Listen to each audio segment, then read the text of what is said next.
Hi, everybody. This is Silvio Canto in Dallas, Texas on Wednesday, October 31st, and welcome to our video commentary.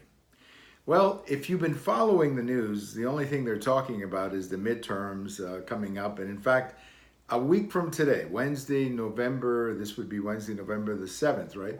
We will be talking about the results. And based on some of the polling data that we're seeing so far and some of the expert analysis and so on, it's hard to tell who's going to win.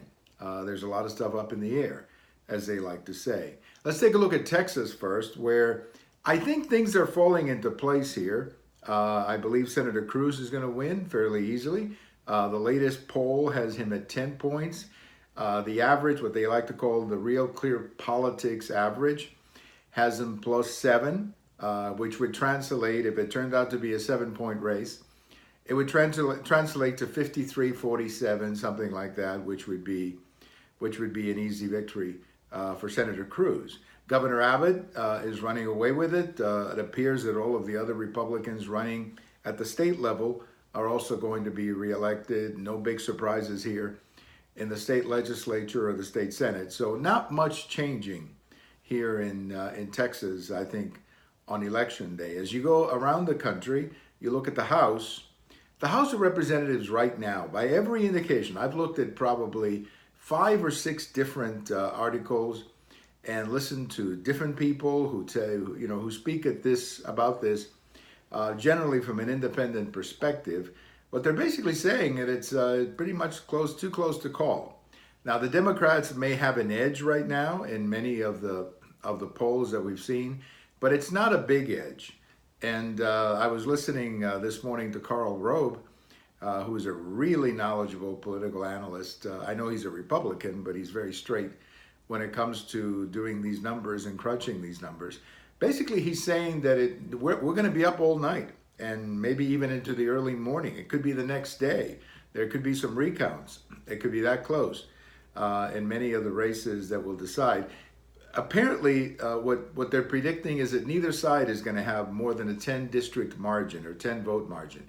So, whoever wins is going to end up with like 225 votes, and it takes 218 to have a majority. So it'll be interesting to see if the Republicans hold on to win by a few districts. Then, they'll continue to work with the Republican Senate. If the Democrats win with a few districts and they have a very small majority, I don't think they're going to get anything done, because most of the people in their party do not want to work with President Trump. So we'll see what happens. But either way, it's going to be very interesting in the House. I wouldn't bet anything right now on the House, because I think it could go either way as of right now. The Republicans could keep it. The Democrats could pick it up, but it's up in the air. I mean, it could go either way, as they like to say. Over in the Senate, it looks a little bit better for the Republicans, or at least it looks likely that the Republicans will hold on to the majority, perhaps even pick up 2, 3, maybe 4 seats when it's all said and done, because they have a good map. 2018 turned out to be a good map for the Republicans. Montana, North Dakota, Missouri, Indiana, West Virginia. Those are obviously good places for Republicans to run in 2018. There's also talk of Florida. That's a close call. There's talk of New Jersey. I'm not sure how credible that is, but there's talk of New Jersey. And there's also talk of Michigan, where an excellent African-American Republican is putting on a heck of a good campaign. And he's within single digits. But again, that's going to be tough. But I'm glad to see that he's making a big fight out of the whole thing. So that's kind of where we stand right now. I think if I had to tell you, very close in the House, a Republican Senate, and nothing much will change here in Texas. That's the way I see it a week before the election. But again, as many people have said, these things particularly these close elections, can flip on the last day, on the last 24, 48 hours, when people actually have to go vote.